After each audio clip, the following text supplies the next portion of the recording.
బాధ్యత ఇచ్చిండ్రు.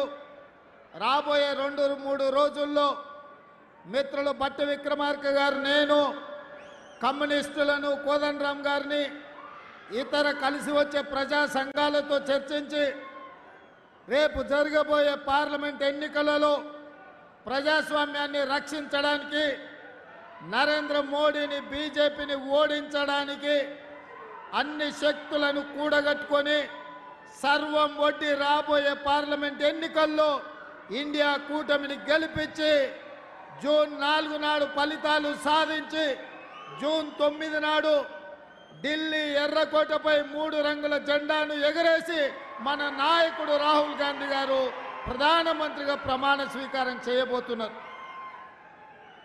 మిత్రులారా, నేను ఇవాళ మానుకోట ప్రజలు నేను అడగదలుచుకున్నా. ఈ ప్రాంతంలో 10 సంవత్సరాల నుంచి కారు గుర్తులే అధికారంలో ఉన్నారు. సర్పంచులు వాళ్ళే, ఎంపీడీసీలు వాళ్ళే, జడ్పీడీసీలు వాళ్ళే, ఎమ్మెల్యేలు వాళ్ళే, ఎంపీలు వాళ్ళే, మంత్రులు వాళ్ళే, ముఖ్యమంత్రులు వాళ్ళే ఉండ్రి. మరి 10 సంవత్సరాలల్లా ఈ ప్రాంతానికి రావాల్సిన నిధులు వచ్చినాయా? బయ్యారం ఉక్కు కర్మాగారాన్ని తెచ్చిండ్రా? కాజుపేట రైల్వే కోచ్ ఫ్యాక్టరీని వరంగల్ ప్రాంతానికి తీసుకొచ్చిండ్రా? ములుగులో ప్రకటించిన గిరిజన యూనివర్సిటీ ఆలస్యం కావడానికి కారణం ఏంది? ఈ ప్రాంతంలో సాగునీటి ప్రాజెక్టులు పూర్తిగాక సీతారామ ప్రాజెక్టు అట్లనే ఎండబెట్టి కాళేశ్వరాన్ని కూలగొట్టి పాలమూరు రంగారెడ్డి ఎత్తిపోతల్ని పడావు పెట్టి ఈరోజు తెలంగాణను దివాలా తీపిచ్చారు. అందుకే మిత్రులారా, మొన్న జరిగిన డిసెంబర్లో ఎన్నికలలో కల్వకుంట్ల చంద్రశేఖరరావును బీఆర్ఎస్ను బండకేసి కొట్టిండ్రు. 100 మీటర్ల గోతి తీసి పాతి పెట్టింది మీరే కదా. మరి ఇవాళ నేను అడుగుతున్నా, ఢిల్లీలో ఉండే మోడీ, గజ్వెల్ ఫామ్ హౌస్లో ఉండే కేడి, వీళ్ళిద్దరు తోడు దొంగలు. వీళ్ళిద్దరు కలిసి గూడు పుటాని చేసి తోడు దొంగలే తెలంగాణ ప్రజల యొక్క హక్కులను కాల రాసి తెలంగాణకు తీరని అన్యాయం చేసింది. మరి తోడు దొంగలల్లా ఒక దొంగను బండకేసి కొట్టి 2వ దొంగను మీరు వదిలిపెడతారా అని నేను మిత్రులను అడగదలుచుకున్నా. ఇవాళ ఇక్కడున్న కేడీకి మద్దతు పలికింది మోడీ కదా. కాళేశ్వరంలో 1,00,000 కోట్లు దోసుకుంటుంటే పట్టుకొని కటకటాలు లెక్క పెట్టించాల్సిన నరేంద్ర మోడీ, భారతీయ జనతా పార్టీ కేసీఆర్ ఇచ్చే కమిషన్లకు కక్కుర్తిపడి ఇవాళ కేసీఆర్ దోపిడీకి అనుమతి ఇచ్చాడు.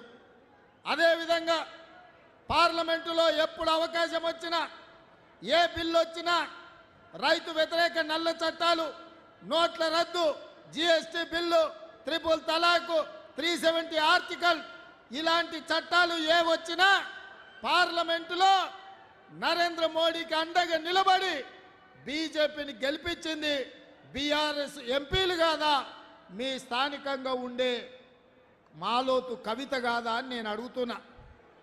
ఆ కవిత అయినా ఈ కవిత అయినా చంద్రశేఖరరావు తరపున నరేంద్ర మోడీకి ఓట్లేసిన వాళ్ళు చెయ్యెత్తిన వాళ్ళే కదా. ఇవాళ మళ్ళీ ఏ మొహం పెట్టుకొని ఓట్లు అడగడానికి వస్తురని నేను అడుగుతున్నా. తండ్రిని ఇంటికి పంపిర్రు, తండ్రి కథ అయిపోయింది, ఇక బిడ్డ వంతు వచ్చింది. బిడ్డను కూడా జూన్ 1 తారీఖు నాడు ఇంటికి పంపించే బాధ్యత మా కాంగ్రెస్ పార్టీ కార్యకర్తలు తీసుకుంటారని నాకు సంపూర్ణమైన విశ్వాసం వచ్చింది. అందుకే మిత్రులారా, ఇవాళ ఈ ప్రాంతంలో ఓట్లు అడిగే అర్హత బీఆర్ఎస్కు లేదు, బీజేపీకి లేదు. నేను ఇవాళ ఈ వేదిక మీద నుంచి కిషన్ రెడ్డి గారిని, నరేంద్ర మోడీని నేను అడుగుతున్నా, మీరు 10 సంవత్సరాలల్లా మా పాలమూరు రంగారెడ్డి ఎత్తిపోతల ప్రాజెక్టు జాతీయ హోదా ఇచ్చిండ్రా? మా ఖమ్మం ప్రాంతంలో బయ్యారం ఇల్లందు ప్రాంతంలో బయ్యారం ఉక్కు కర్మాగారం కట్టి ఈ ప్రాంతంలో ఉండే ఆదివాసీలను, లంబాడీలను వేలాది మంది ఉద్యోగాలు ఇవ్వాలని సోనియమ్మ మంజూరు చేస్తే 10 ఏళ్ళు మా బయ్యారం ఉక్కు కర్మాగారాన్ని పాతరేసింది మీరు కాదా? పడావు పెట్టింది మీరు కాదా? మా బయ్యారం ఉక్కు కర్మాగారాన్ని ఇవ్వని బీజేపీ దద్దమ్మలు మహబూబాబాద్లో ఓట్లు ఎట్లా అడుగుతారని చెప్పి నేను ఈ వేదిక మీద నుంచి ప్రశ్నిస్తున్నా. ఇదే కాదు, ఈ ప్రాంతంలో రైల్వే కోచ్ ఫ్యాక్టరీ కట్టాలి. కాజీపేట రైల్వే కోచ్ ఫ్యాక్టరీ కట్టిస్తే జాతీయ అంతర్జాతీయ స్థాయి గుర్తింపు వరంగల్కి వస్తుందని చెప్పి సోనియమ్మ మంజూరు చేసింది. కానీ నరేంద్ర మోడీ ఏం చేసిండు? ఇక్కడ రైల్వే కోచ్ ఫ్యాక్టరీ కట్టడానికి వీల్లేదు, అసలు రైల్వే కోచ్ ఫ్యాక్టరీలే కట్టలేమని అబద్ధాలు చెప్పి కాజీపేటకు మంజూరు చేసిన రైల్వే కోచ్ ఫ్యాక్టరీ లాతూర్కు తరలించుకొని పోయిండు. మరి బీజేపీలను ఒక లాతు దన్నాల్సిన అవసరం ఉందా లేదా? మన రైల్వే కోచ్ ఫ్యాక్టరీని కాజీపేట కాదని లాతూర్కు తరలించకపోయిన ఈ సన్నాసులకు ఇవాళ బీజేపీలకు ఓట్లు అడిగే హక్కు ఉందా అని నేను అడుగుతున్నా. అదేవిధంగా గిరిజన యూనివర్సిటీ మా ఆదివాసీలు, మా కోయలు, మా గోండులు, మా లంబాడాలు, మా చెంచులు, మా ఆదివాసీలు చదువుకోవాలని, వాళ్ళ బిడ్డలు పీజీలు పిహెచ్డీలు చేయాలని, ఐఏఎస్లు ఐపీఎస్లై రాజ్యాలు ఏలాలని గిరిజన యూనివర్సిటీ సోనియమ్మ ఇస్తే 10 సంవత్సరాలు యూనివర్సిటీని ప్రారంభించకుండా మా ఆదివాసీ లంబాడ సోదరుల పిల్లల్ని చదువుకోకుండా అన్యాయం చేసింది బీజేపీ కాదా? మేం పట్టుబడితే కొట్లాడితే మొన్న పని మొదలుపెట్టారు. 10 ఏళ్ల తర్వాత పని మొదలుపెట్టిన మీరు ఈ ప్రాంతంలో ఓట్లు అడిగే హక్కు ఉందా అని నేను బీజేపీ వాళ్ళని అడుగుతున్నా. ఇదే కాదు, ఐటీఐఆర్ కారిడార్ కావచ్చు, మెట్రో రైలు కావచ్చు, మూసీ నది అభివృద్ధి కావచ్చు, పాలమూరు రంగారెడ్డి ఎత్తిపోతలు కావచ్చు, ఏ ప్రాజెక్ట్ అయినా కేంద్ర ప్రభుత్వం నిర్లక్ష్యం వల్ల ఇవాళ తెలంగాణకు తీరని అన్యాయం జరిగింది. ఇదే కాదు మిత్రులారా, నేను పార్లమెంట్లో ప్రత్యక్ష సాక్షిని.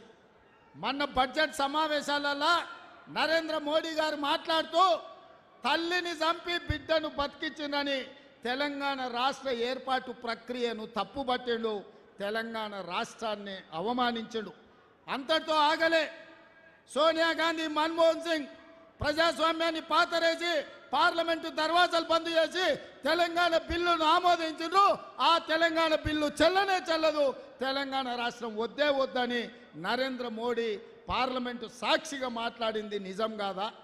మరి నేను ఇవాళ అడుగుతున్న సిగ్గులేని కిషన్ రెడ్డిని, బీజేపీ నాయకులను, తెలంగాణ రాష్ట్ర ఏర్పాటునే వద్దన్న మీరు, తెలంగాణ రాష్ట్ర ఏర్పాటును ప్రశ్నించిన మీరు, తెలంగాణ రాష్ట్రాన్ని ఏర్పాటు చేసిన సోనియా గాంధీని, కాంగ్రెస్ను తప్పుపట్టిన మీరు ఏ మొహం పెట్టుకొని తెలంగాణ రాష్ట్రంలో ఓట్లు అడుగుతారని నేను అడుగుతున్న కిషన్ రెడ్డిని, నరేంద్ర మోడీని, తెలంగాణ రాష్ట్ర ఏర్పాటును ప్రశ్నించి తెలంగాణ రాష్ట్రానికి రావాల్సిన నిధులు ఇవ్వకుండా అవమానించి తెలంగాణ అభివృద్ధిని అడ్డుకున్న మీరు